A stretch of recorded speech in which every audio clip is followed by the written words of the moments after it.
Di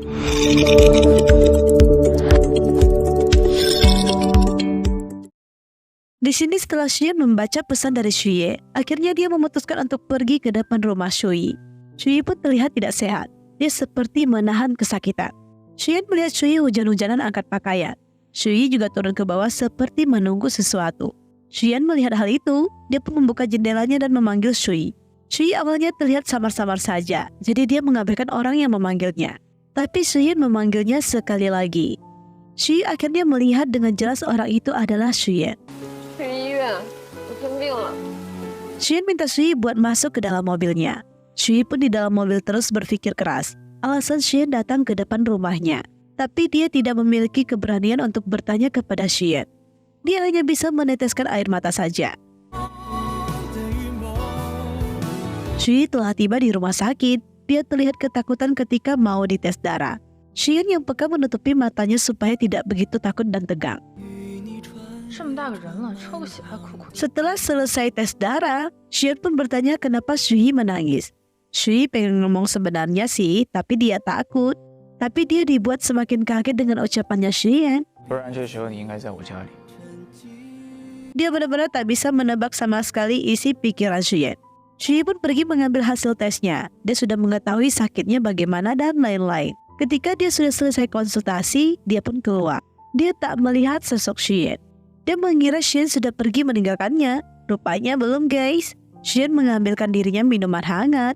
Keduanya pun berjalan keluar menuju mobil. Xuyen mengantar Shui kembali. Shui pun sudah tertidur. Tapi Xuyen tak membangunkannya. Dia pun menerima pesan dan telepon dari Fei Auna yang awalnya mau bahas kerjaan. Tidak lama malah ajak dia pergi makan. Hal ini terdengar sama Shui. Shui pun mulai bertanya. Tapi Xuyen malah membalas kata-kata Shui dengan agak gimana gitu.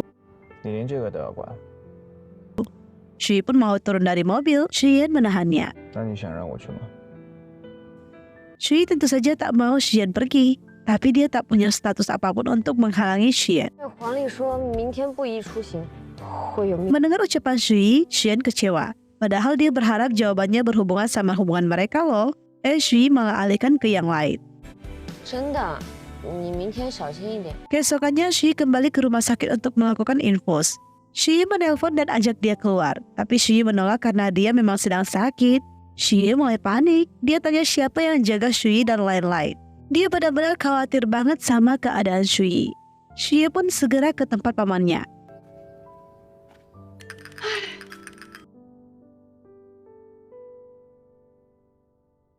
Pamannya pun risih. Shui berkata kalau Shui sakit dan lain-lain. Pamannya sangat peka. Dia segera berhenti makan dan pergi. Dan benar dong, dia dihampiri Shui. Shui sedang infus dan tertidur. Ketika dia bangun, dia kaget Xuyen sudah berada di sampingnya. Dia selalu saja diskamat sama Xuyen. Dan tak bisa jawab apapun kalau Xuyen sudah angkat suara. Infus pun telah selesai. Dia pun ingin mengembalikan bajunya Xuyen.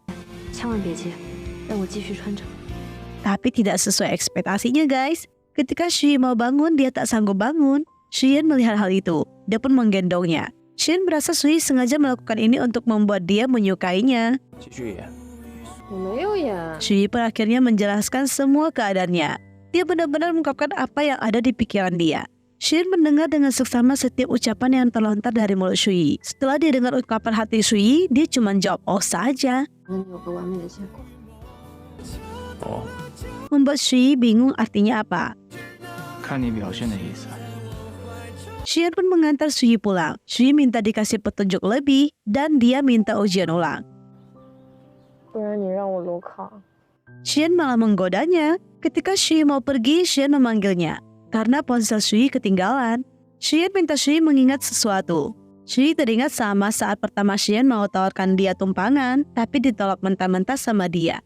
Shui merasa saat pertemuan pertama dia dan Xuyen, dia melakukan kesalahan. Tapi Xuyen berkata itu bukanlah pertemuan pertama mereka. Shui jadi bingung dong, kapan ya mereka saat pertama bertemu sebelumnya? Xuyen gak mau kasih tahu. Dia biarkan Shui menerka-nerka sendirian. Shui sudah tiba di rumah. Shui mengirim pesan padanya. Shui tentu saja berterima kasih kepada Shui. Dia tahu Shui menyebabkan pamannya bisa datang mengunjunginya di rumah sakit. Dia sedang berpikir keras bagaimana cara dia minta kontak Xuyen kembali ya. 把你小舅舅的微信给我。 Xie aneh dengan alasannya Shui, tapi Xie tak mau Xie banyak tanya dan segera kirim kontaknya saja. Ketika Xie sudah mengirim kontaknya, Xie mulai kirim pesan deh. Dia tanya tipe idealnya Xian. Xian memberitahukan tipe idealnya. Mulailah Xie sosokan memperkenalkan diri kalau dia adalah tipe idealnya Xian. Xian mengirim bukti pesan lama dia kepada Shui, supaya Shui bisa melihat kelakuan dia sendiri ketika dia menggoda Xian di awal-awal mereka kenal. Shui malu banget, dia sudah tak bisa berkata apa-apa lagi. Di sini Xian terlihat debat tipis sama paman-pamannya. Mereka mau Xian menarik investasi mereka di LAN, sedangkan Xian gak mau. Bagi dia tidak pantas mereka pergi di saat LAN sedang dalam kondisi tidak baik. Paman-pamannya tetap ngotot. Xian juga masih pada pendiriannya dan dia yakin pasti ada jalan keluar. Keesokannya Shui terlihat begitu bahagia. Nanan menyadari itu karena sebelumnya dia tahu Shui begitu galau dan lain-lain. Dari raut muka Shui memang tak bisa menipu. Shui pun keluar. Dia sudah ditunggu sama Yang. Yang mau membawa dia pergi. Shui ikut Yang dong. Di sini Yang juga sadar kalau Shui berbeda dari beberapa hari sebelumnya. Yang sadar pasti Shui dan Xian sudah baikan. Yang juga salut sama Xian bisa memaafkan Shui. Shui pun jadi sadar, iya juga ya. Xian bisa memaafkannya dan memanjakannya. Yang berkata dia tidak akan menyerah. Shui pun dengan tegas berkata pada Yang kalau dia bersama Xian atau tidak, dia tidak akan pernah memberikan kesempatan untuk Yang. Di sini terlihat Xingzhou sedang dimarah-marahi sama atasannya. Dia mendapatkan telepon dari Lezi, di mana Lezi memberikan kabar gembira. Rupanya mereka berdua masih ada hubungan loh. Dan Xingzhou senang dia bisa segera wawancara di Yunchang.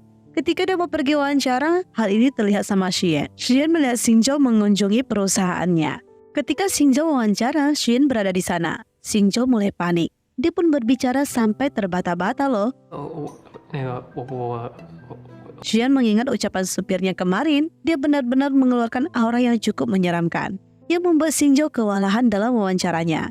Xian kembali ke kantornya. Dia benar-benar tidak begitu senang. Dia kirim pesan pada ayangnya yang soal kelanjutan kerja sama mereka. Shui tentu saja akan melanjutkannya. Dia pun akan lembur di akhir pekan di tempat Yunchang. Akhir pekan tiba, Shui pun mengunjungi kantor Xian. Xian tidak begitu menghiraukan dirinya. Xian hanya minta dia segera duduk saja. Dia pun merasa Xian benar-benar melakukan lembur dong. Dia mulai bosan menunggu saja. Dia melakukan beberapa kegiatan untuk menarik perhatian Xian. Tapi Xian malah tak memperdulikan dirinya. Xian sudah sadar kalau Shui sudah menunggunya dari tadi. Dia pun juga sudah menyelesaikan beberapa kerjaannya. Dia mengambil kodnya.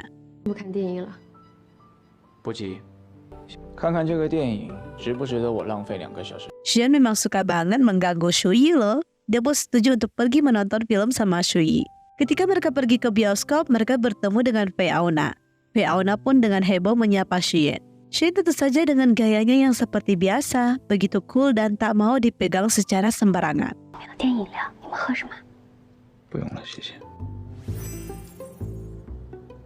Xian pun masuk ke bioskop. Keduanya bahas soal isi cerita bioskop. Xian juga terus nyerocos. Ada satu kata-kata yang membuat Xian terdiam mendengarnya. Mereka pun telah selesai menonton bioskop. Shui pergi ke toilet. Fei Auna menghampiri Xian. Dia tanya-tanya soal Shui. Xian membenarkan kalau Shui memang cantik. Fei Auna pun ajak dia makan. Xian menolak. Shui telah selesai dari toilet. Dia melihat ada Fei Auna. Dia dengan cepat menggandeng tangan Xian. Fei Auna pun mau kenalan sama Shui. Dan dia pun menyambut tangannya. Shui senang bisa mengganggu Fei Auna. Keduanya pun mau masuk ke dalam mobil. Shui minta nggak usah naik mobil karena dia mau jalan-jalan. Akhirnya Shui kalah telak dan mau masuk ke dalam mobil saja. Tapi ditahan sama Xian. Xian tiba-tiba memegang pipi Shui.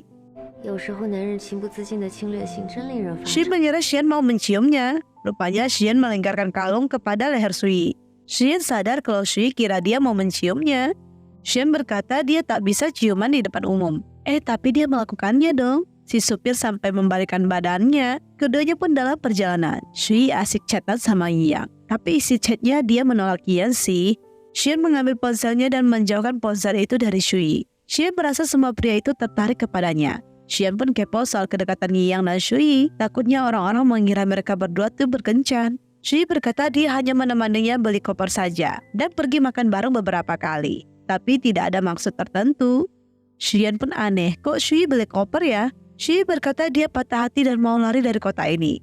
Xian tidak dengan mudah percaya dong. Shui berkata dia ada tugas luar kota untuk wawancara selama 10 hari.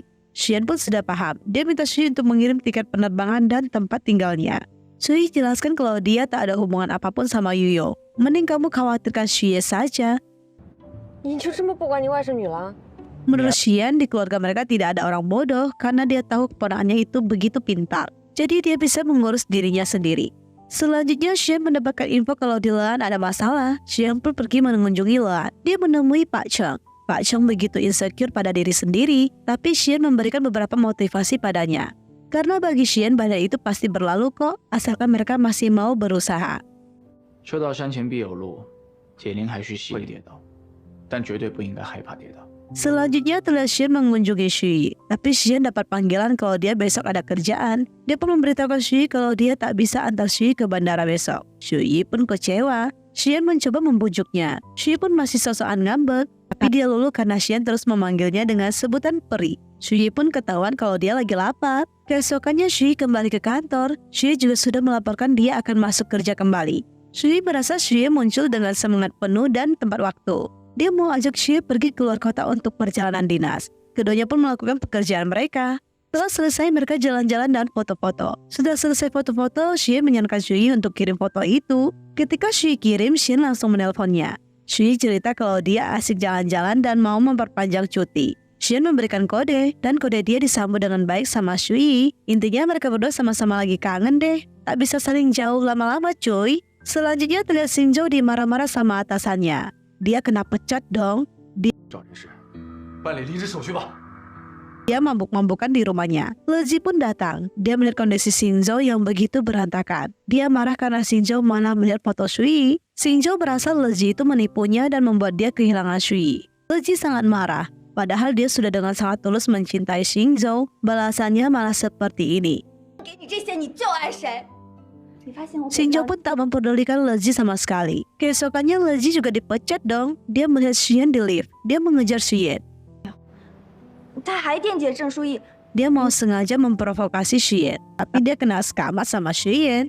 Dia juga tak lupa memberitahukan dengan tegas kepada Lezi kalau Lezi masih bertingkah, dia akan mempermasalahkan masalah lama dia bersama Shui. Intinya dia suruh jangan mengusik Shui lagi deh. Selanjutnya terlihat Shui dan Xie sudah tiba, mereka dijemput sama Pak Fan. Tapi Shui memilih tak mau ikut Pak Fan. Ya iyalah, dia nggak mau ikut soalnya dia sudah janjian sama ayang bebnya. Shui pun sudah diantar ke rumahnya, tapi terlihat sosok Xingzhou menghampirinya dan mau masuk ke dalam rumahnya. Hal ini terlihat sama Pak Fan. Pak Fan memukuli Xingzhou yang datang dalam keadaan mabuk. Pak Fan dengan segera memberitahukan hal ini kepada Xian. Xian pun tak tenang. Dia dengan segera pergi menemui Shui. Rupanya Xingzhou tak menyerah. Dia mengetuk pintu rumah Shui. Dia maksa masuk rumahnya Shui. Shui tetap tak memperbolehkan Xingzhou masuk. Dia masih sempat tanya soal perasaan Shui. 荆州，你这叫私闯民宅，我可以报警的。 Shui mengusir Xingzhou keluar. Xian pun datang. Dia menarik Xingzhou dan masuk ke dalam rumah Shui. Dia mencium Shui. Shui kaget dengan kemunculan Xian yang mendadak seperti ini. Xian tidak bisa lama. Dia pun meminta Shui untuk tak membuka pintu untuk siapapun. Ketika dia keluar, dia memperingatkan Xingzhou dengan sangat tegas. Dia akan melakukan hal yang gila jika Xingzhou masih terus mengganggu Shui. Shui kembali membuka pintu. Dia awalnya kira itu adalah Xian. Rupanya abang GrabFood. Dia pun menerima panggilan dari Shanshan. Shanshan kepo soal Shui dan Xian. Shui berkata Xian barusan dari rumahnya. Shanshan kaget. Rupanya perkembangan mereka sudah semakin pesat. Jika dia tahu Xian sudah memaafkan Shui dengan segampang itu, dia tidak akan sibuk-sibuk memikirkan hal ini dong. Shui pun menunggu Xian karena Xian memintanya untuk tidak tidur dulu. Saat dia keluar, dia melihat Xian sudah tiba di rumahnya. Xian menariknya masuk. Shui sadar kalau Xian mabuk. Xian langsung membaringkan diri di sofanya Shui. Shui pun mencoba melepaskan kacamata Xian. Xian tiba-tiba bangun dong. Shui tanya apakah Xian bisa melihatnya. Shui pun sengaja mengganggu Xian yang sedang mabuk ini. Dia minta Xian panggil dia sayang dan lain-lain. 宝贝， Dia penasaran apakah besok Xian akan kembali seperti semula lagi nggak ya? Tapi dia nggak peduli. Kalau Xian melemparkan hal malam ini, dia akan menulis artikel buruk soalnya. Tiba-tiba Xian menyerang Shui. Habis itu dia tertidur dan tak sadarkan diri. Kena cupang guys. Senang pula si Shui ini. Xian pun sudah siuman, dia menegur Shui. 欣赏你的美吗？ Shui memberikan minuman supaya Xian bisa sadar dari mabuknya. Xian juga tak lupa menggoda Shui. 让我走，要留我过夜吗？ Xian pun berniat pulang. Xian berkata kalau dia tidak akan kenapa-kenapa. Shui pun meminjam ponsel Xian. Xian senyum-senyum melihat apa yang diperbuat Shui. Keesokannya Xian sarapan seperti biasa sama keluarganya. Shui melihat ponsel Xian berbunyi. Dia mulai mengejek pamannya. Ayah Xian pun minta menentukan hari bagus dan membawa pacar Xian ke rumah. Mereka terus senang Xian sudah memiliki dambaan hati sekarang. Selanjutnya Shui pun terlihat begitu bahagia juga. Ibu Yi merasa ada yang berbeda dari Shui. Dia sadar Shui pasti lagi berbunga-bunga karena menjalin sebuah hubungan. Makanya semua kerjaan juga jadi berjalan lancar. Tapi Shui berjanji apapun masalah yang terjadi dalam hidupnya tidak akan pernah mempengaruhi pekerjaannya. Shui juga menyarankan Ibu Yi untuk segera menjalin hubungan. Selanjutnya Xian dan lain-lain sibuk bekerja. Rupanya pihak Dark House juga sedang kesulitan dong. Dia pun pergi mengunjungi Lean. Dia dengan belak-belakan mau mengakui sisi Lean. Hal ini tentu saja membuat Pak Chan kurang senang. Tapi yang dari Dark House memberikan tawaran bagus supaya mereka sama-sama berkembang. Kebetulan Xian di sana mendengar percakapan mereka. Pak Yi juga meminta Xian bantu membujuk Pak Chan. Selanjutnya Xian menjemput Shui pulang kerja. Shui melihat Xian datang dengan tangan kosong. Dia pun segera anggap Xian sebagai supirnya. 来接女朋友下班都不带一束。 Keduanya pun menuju tempat yang mau dipergi sama Shui. Xian menyebutkan biaya pengantarannya. Dan ternyata Xian itu ada bawa bunga untuk ayang bebnya loh.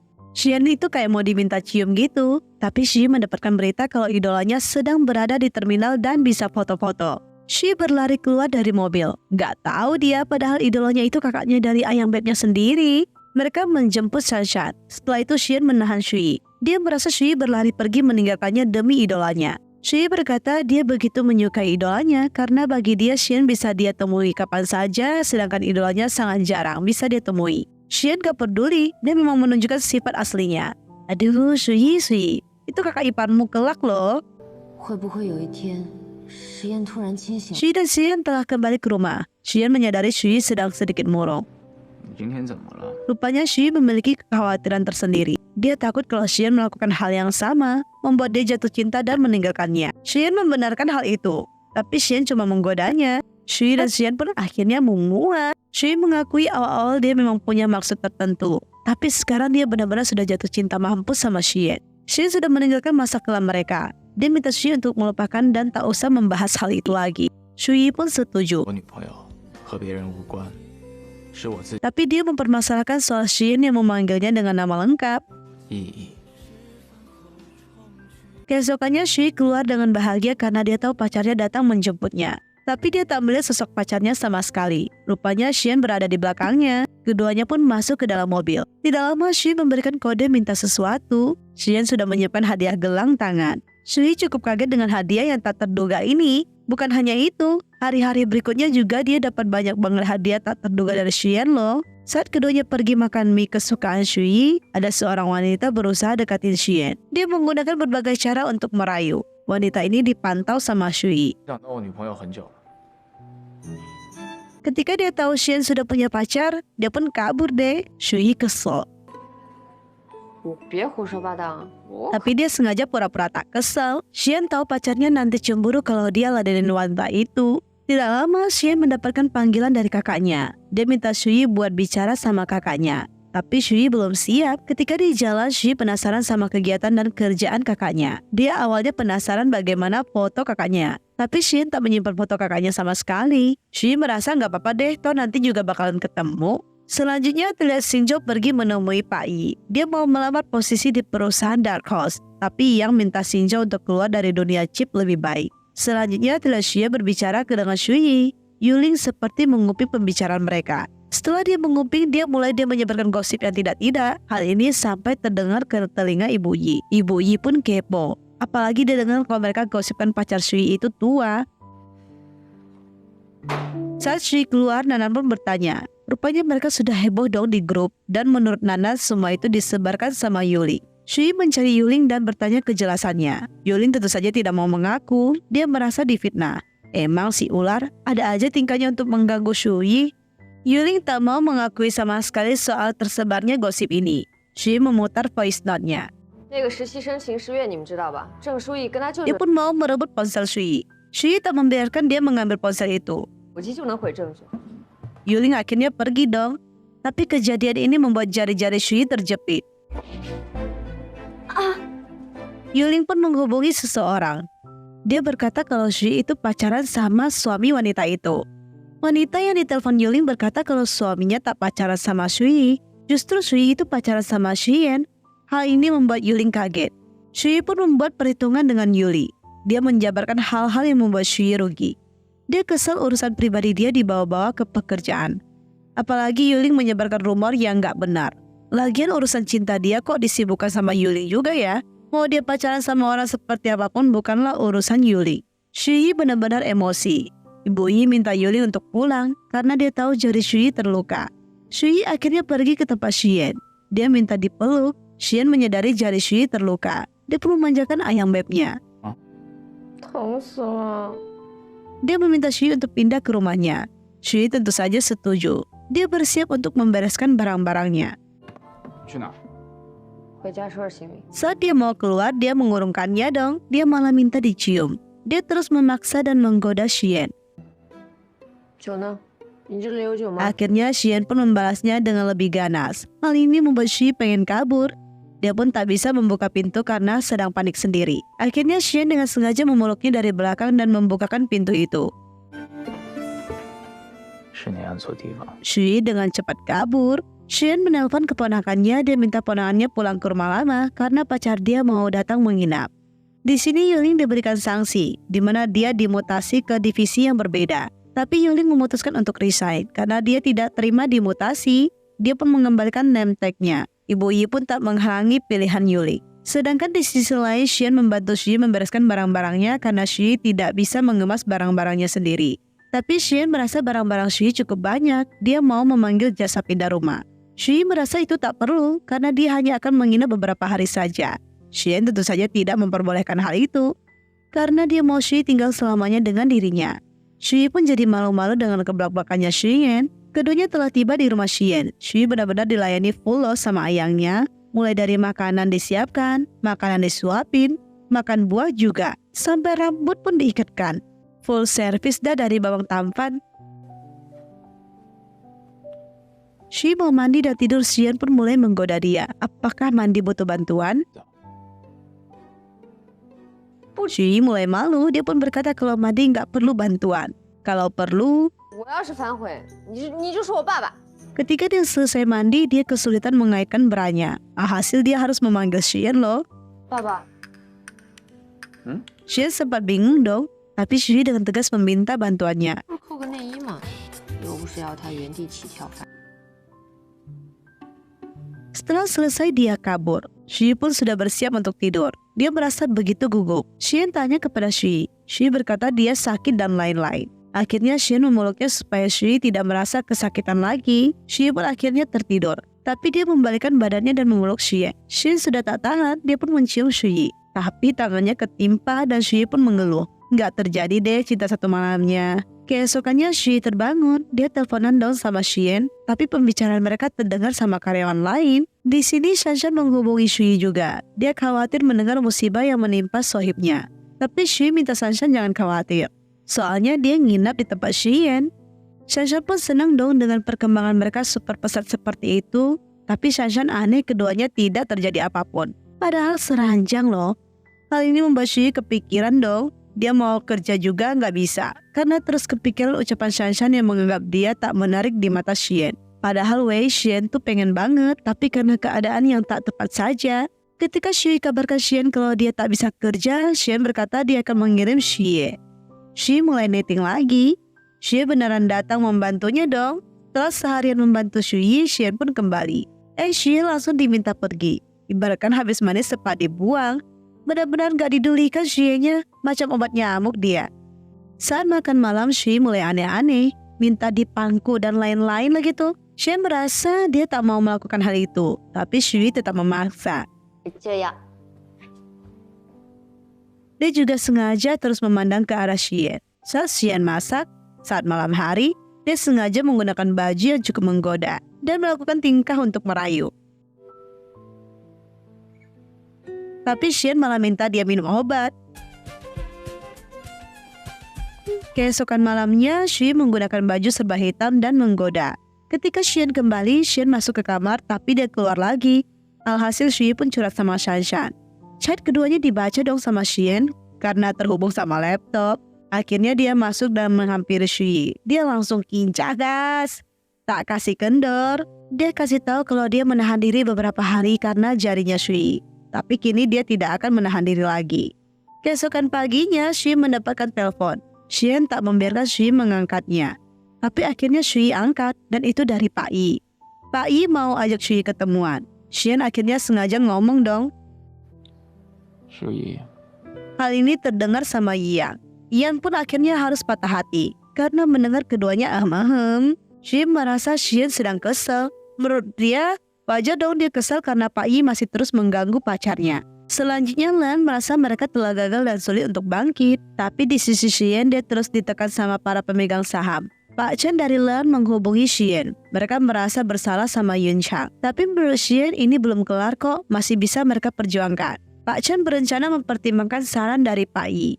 Xian pun akan bantu memikirkan hal itu untuk pihak Lan. Xian memanggil Fiona. Dia diskusi sama Fiona. Menurut dia, daripada menerima akuisisi, mending mereka diskusi soal kerjasama dan keuntungan kebersamaan. Fiona tahu ayahnya tak mendukung Xian, tapi dia tetap akan di pihak Xian dan mencoba membujuk ayahnya. Di sisi Shui, dia merasa tak enak hati karena dia harus menulis artikel soal Yun Chang. Akhirnya ketika Xian pulang, Shui memberikan full service pada Xian. Xian sadar ada yang tak beres sama Shui. Shui pun tanya soal artikel yang dia buat. Menurut Xian, artikel itu bagus dan memang seharusnya seperti itulah seorang jurnalis. 观点，这就是新闻的意义和价值。 Tapi Xian minta bantuan Shui untuk membantunya menghubungi Yang karena dia ada keperluan dengan Yang. Keesokannya Xian bertemu sama Yang dong. Mereka berdua membahas soal akuisisi itu. Xian sarankan untuk urungkan soal akuisisi dan lebih baik mereka kerjasama saja. Jadi sama-sama untung. Awalnya Pak Yi nggak mau dong karena bagi dia Lan lebih terpuruk dibandingkan Dark House. Menurut Xian tidak lama Dark House juga akan gagal karena mereka dalam keadaan yang sama. Ada kelebihan dan kekurangannya. Pak Yi pun agak sedikit terdiam dan merenungkan semua ucapan Xian. Yang pun akan mempertimbangkan sarannya Xian. 女朋友，不然我哪这么容易约到一总？ Selanjutnya, Shui mendapatkan berita soal idolanya terkena skandal. Dia juga mendapatkan info Xie kecelakaan. Dia dengan segera ke rumah sakit. Dia khawatir soal Xie, tapi Xian malah terlihat tenang. Shui bahas soal gosip abang ipar Xian dan idolanya. Dia merasa idolanya gak malu ya jadi selingkuhannya abang iparnya Xian. Tapi Xian malah terlihat santai saja. 可以双薪吗？结果竟然做出了这种事情。 Tidak lama, Xian memanggil kakaknya. Shui merasa dia sial banget harus ketemu calon kakak ipar dalam keadaan seperti ini. Ketika dia membalikan badannya, dia masih gak sadar orang itu adalah idolanya loh. Dia mutar lagi dan syok. Kakaknya Xian adalah idolanya. Benar-benar tak terpikirkan oleh dia bisa sekebetulan ini. 姐，此生会心死亡，而且还是无法。 Idolanya juga berkata kalau dia sudah menikah. Selanjutnya orang yang menabrak Xie datang. Dia minta maaf dan minta tidak mempermasalahkan semua ini. Xie dengan tegas menolak. Dia mau orang itu membayar kompensasi semua ini. Karena dia semua ini jadi terungkap ke publik. Yuyo bangga banget dengan ketegasan pacarnya ini. Setelah itu Yuyo pun sudah ketangkap basah kalau dia dan Xie pacaran. Yuyo mulai diwawancara deh. Awal-awal dia merasa tegang. Tapi suasana cair karena ayah Xie tertawa. Dia cukup salut Yuyo bisa membuat Xie masuk ke dalam kelasnya. Karena Xie tidak parah, ayah dan ibunya pun berniat berjalan pulang. Xie minta maaf karena ucapannya tadi. Tapi ibu Xie tak mempermasalahkan hal ini karena dia tahu Xie tak mengetahui semua ini. Kakaknya Xian aneh, memang Xie tak memberitahukan dirimu. Karena hal ini Xie pun ngambek dan kesal. Dia tak mau menjadi pacar Xian. Xian berusaha meminta maaf dong. Dia sengaja seperti ini karena mau kasih kejutan. 哇，好惊喜啊 ！surprise！ Akhirnya Xie gak mau tidur di rumah Xian. Dia mau pulang saja, tapi dia tak ada kunci. 又欺负啊！ Alhasil dia pergi ke rumah Shanshan. Ketika dia mengetuk pintu rumah Shanshan, yang buka itu adalah Guanji. Xie kaget dong, dia benar-benar tak tahu keadaan ini. Guanji kasih kode ke Xian. Xian pun menarik Xie untuk pulang. Ketika mereka sampai di rumah, Xian membuat banyak banget makanan. Ini adalah tebusan karena sudah membohongi Xie. Xie mencicipi semua makanan itu. Karena sangat enak, dia memutuskan memaafkan Xian. Tapi dia masih nyerocos-nyerocos terus. Xian merasa dia sudah mau kasih tahu Shui, tapi Shui saat itu menolak. Shui mengingat kembali momen dia tanya soal kakaknya Xian. Tapi karena ucapan Xian yang sangat tak jelas, dia jadi tak begitu paham. 实验，怎么了？ Dia pun jadi kesel lagi. Alhasil dia masuk kamar dan mengunci Xian. Dia cerita sama Shanshan kalau idola mereka adalah kakaknya Xian. Shanshan pun kaget. 我现在把它锁在门外呢。我今天没消息之前， Tapi tidak lama pintu kamar pun terbuka. Karena Xian ada kuncinya. Shui mengusir Xian keluar dari kamar. Tapi Xian tak mau keluar. Dia bertanya bagaimana cara dia bisa dimaafkan sama Shui. Pembicaraan mereka terdengar dong sama Shanshan. Xian pun tak akan melewatkan kesempatan dan langsung action. Keesokannya gosip soal Xue, ponakan Xian dan Song Yelan kakaknya Xian pun tersebar. Mereka semua memandangi Shui. Selain itu Yuling juga sudah pindah ke perusahaan lain. Semua sudah semakin berjalan lancar dan tak ada hambatan lagi. Karir Shui juga semakin lancar. Dia terus berseri-seri dan semangat dalam bekerja. Karena cinta dia juga berjalan lancar, Ibu Yi sangat mensupport penuh Shui. Shui pun menemui Yi Yang. Mereka bahas soal kerjasama Lan dan Dark Horse. Pak Yi minta Shui untuk meliput berita ini. Tapi Shui minta Pak Yi untuk mempercayakan rekannya karena di Financial Introduce banyak orang-orang berbakat seperti dirinya. Pak Yi pun tak bisa memaksa lagi dan akan ikutin idenya Shui. Sedangkan di rumah info pacarannya Shui tersebar ke ibunya. Tapi ibunya masih tidak mempercayai hal itu. Dia merasa anaknya ini masih gila bayang. Saat Shui mandi, Xian angkat telepon ibu Shui. Ibu Shui kaget mendengar suara pria, apalagi ibunya mendengar ucapan ambigu dari Xian. Ketika Shui selesai mandi, Xian berkata ibu Shui tadi menelpon. Shui panik dong apa yang dikatakan ibunya tadi. Selanjutnya telah Xian membawa Shui ke rumahnya. Shui awalnya gugup, dia takut dia tak akan diterima di keluarga Xian. Tapi ketika mereka masuk, kedatangan Shui begitu disambut dong. Bahkan mereka langsung setuju. Mereka pun makan bareng sama-sama. Kakaknya Xian juga sempat menceritakan kebiasaan buruk adiknya. 都叫他恩恩怪。 Selanjutnya telah Shui berada di rumah. Dia memasak untuk Xian. Ketika Xian kembali, dia kaget Xian datang bersama ibunya. Hal ini benar-benar di luar dugaannya. Xian pun memberikan mereka berdua waktu untuk berbicara. Shui aneh kenapa ibunya bisa bareng Xian ya. Ibunya berkata, kan kau pernah mengirimkan fotonya. Maka aku langsung tahu ketika bertemu dia di bandara. Setelah itu mereka pun makan bareng deh. Ibu Shui tentu saja tanya-tanya sedikit soal mereka berdua. Tapi mendengar jawaban Xian, ibunya jadi mengerti. 就吃过你做的几顿饭，脸皮怎么这么厚？ Ibunya pun sudah bersiap untuk pulang. Dia lega kalau Xian begitu menjaga Shui. Dia tak khawatir lagi dengan pasangan putrinya kelak. Selanjutnya orang-orang dari perusahaan menemui ayah Xian. Mereka mengeluh kesahkan soal Xian. Mereka tidak setuju dengan keputusan Xian dan ngotot minta Xian diturunkan. Mereka juga memperlihatkan berita yang sudah tersebar. Di kantor juga banyak media yang mewawancarai Xian. Xian memilih untuk menolak mereka semua. Selanjutnya Xian kembali. Xian memberikan pelukan hangat untuk memberikan kekuatan buat pacarnya. Dia tahu tekanan yang diterima Xian begitu tinggi. Tapi Xian minta Shui tenang. Dia tak mau muncul di media dulu bukan karena menghindar. Tapi dia tak mau menambah opini publik. Dia mau Lan dan Dark Horse fokus pada penelitian mereka. Dia yakin suatu saat orang-orang akan mengerti dengan pilihannya. Dia yakin hal ini akan menjadi terobosan yang sangat sukses. Shui tentu saja mendukung keputusan Xian. Dia akan mensupport terus ayang bebnya. Dia akan tunggu Xian siap untuk menerima wawancara dari dirinya. Ketika keesokan paginya di kantor Shui diskusi dengan Ibu Yi soal liputan Yunchang. Dia mau menunda dan menghargai permintaan narasumber. Ibu Yi minta Shui untuk tak bersikap demikian karena Xian adalah pacarnya. Shui merasa ini bukanlah privilege-nya Xian, tapi dia tahu apa yang harus dia lakukan. Dia akan profesional dalam bekerja. Karena bagi dia kerja ya kerja, asmara ya asmara. Dia tidak akan membiarkan kedua hal itu saling menghalangi. Berita buruk semakin bertebaran, bahkan orang-orang di media semakin mengkritik Yunchang dan Xian. Akhirnya Financial Introduce rapat soal ini. Mereka pun ditanya siapa yang mau ngambil proyek ini. Shui memutuskan mengambilnya, karena ini adalah panggilan untuknya sebagai seorang jurnalis. 我受访者的想法，但我也有身为记者的立场。 Shui melakukan wawancara dengan 3 pihak itu. Artikel dia pun sudah keluar dan mendapatkan respon baik dari publik. Sampai-sampai hal ini bisa membuat orang berbalik memuji Xian loh. Emang Shui si paling luar biasa kalau sudah meluncurkan artikel. Benar-benar tepat sasaran dan membuka pikiran semua orang. Karena artikel ini, pandangan para pemegang saham juga sudah berubah drastis. Mereka jadi sangat mensupport keputusan Xian. 你父亲也会为你骄傲的。之前菲菲天 Di 天 sisi lain, karir Shui juga semakin meningkat loh. Jabatannya juga diangkat. Bear pun terlihat malu-malu menghampiri Shui. Dia mau masuk ke tim Shui. 他想加入我们融密体小组。 Tapi Shui awalnya terlihat gak gimana gitu merespon dia. Tapi bohong, dia setuju si Bear masuk ke tim dia. Tim Shui juga semakin bertambah. Dia juga dianggap sangat cocok menduduki jabatan ini. Shui juga melakukan presentasi di depan para atasan. Hasil presentasi dia juga dipuji. Ketika dia keluar dari ruangan, semua kepo hasilnya gimana. Ketika Shui memberitahukannya, semua senang dan minta ditraktir. Tapi kebahagiaan itu sebentar saja loh. Ketika dia ke ruangan Ibu Yi, dia mendapatkan berita cukup sedih. Karena kenaikan jabatan dia tak disetujui. Shui tentu saja sedih, padahal dia sudah cukup percaya diri tadi. Ibu Yi memberitahukan kenapa para pemret belum memberi persetujuan. Tapi mereka cukup mengakui kehebatannya Shui.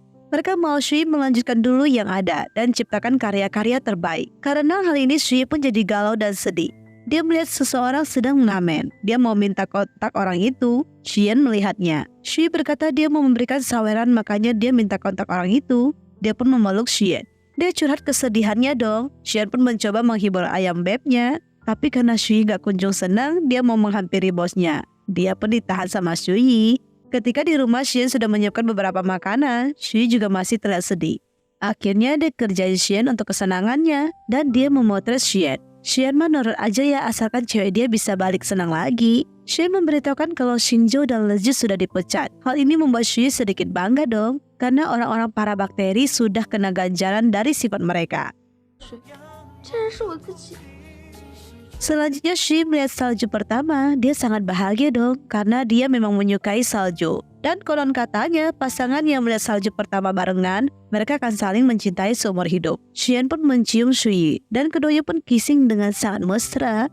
Selanjutnya udah tau lah ya apa yang akan terjadi. Selanjutnya Shui memberikan sebuah dokumen kepada Shui. Shui melihat dokumen itu adalah kontrak kerjanya. Dia sangat girang dong. Akhirnya dia bisa secara resmi kerja di perusahaan dan di bidang yang dia sukai.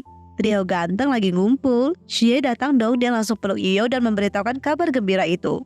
Dia cium Yuyo dan minta hadiah dari Yuyo. Yuyo sampai tak bisa berkata apa-apa. Shui tak sadar ada Guanji dan pamannya di sana. Mereka pun terus menatap keduanya.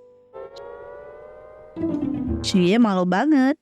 Xian meminta mereka datang. Yuyo pun dipanggil sama Xian. 舅舅啊， Selanjutnya Treshy mendapatkan penghargaan. Semua pun berjalan lancar. Lan dan Dark Horse juga sukses dalam proyek mereka. Lan kini sudah keluar dari masa kritis. Shui pun memuji pacarnya yang memiliki mata yang bagus. Lian pun terlihat melakukan perayaan ulang tahun ke-7. Pak Chan berterima kasih kepada Xian karena Xian yang selalu dari awal support Lian sampai di titik sekarang dan bisa bangkit dari krisis. Xian pun menarik Shui. Dia meminta Shui untuk memegang sesuatu. Rupanya Xian melamar Shui loh, tapi Shui memberikan sebuah pertanyaan yang tak bisa dijawab sama Xian. Shui berjalan pergi. Rupanya Shui hanya kerjain Xian. Tentu saja dia mau jadi istrinya Xian. Dia dengan senang hati menerima lamaran itu. Selanjutnya Shui mendapatkan undangan dari Ibu Yi. Dia kaget Ibu Yi mau menikah. Dia makin kaget calon suaminya adalah Pak Guan. Dia mulai kepo bagaimana cerita cinta ini bisa terjadi. Hari H pernikahan, Pak Guan dan Ibu Yi terlihat sangat bahagia melangsungkan pernikahan mereka. Acara pun telah selesai. Keluarga besar berbincang-bincang. Mereka bertanya kapan Guanji akan menikah. Mereka saling lempar-lemparan dong. Bahkan Xian dan Suyi pun juga ikut terseret. Suyi lemparkan ke Yuyo. Yuyo mah oke aja. Dia tergantung kapan para tetua ini memberikan persetujuan. Menurut Suyi, kakeknya memang mau suruh dia nikah cepat. Ayah Suyi juga meminta Yuyo tidak menerima pengembalian putrinya ya. 努力进步，不断突破。总之， Mereka semua sudah terlihat begitu bahagia. Mereka juga menemukan pasangan sejati masing-masing. Pelemparan bunga pun sudah siap. 3 wanita cantik sudah standby buat merebut bunga itu. Oke gengs, itu dia ending dari drama Only for Love. Kita harus berpisah nih dengan 3 pasangan gemoy ini. Kita berjumpa lagi di drama selanjutnya ya. Jangan lupa jika menyukai video ini, klik like, comment, and share ke teman-teman kalian ya. See you in the next video. Bye-bye.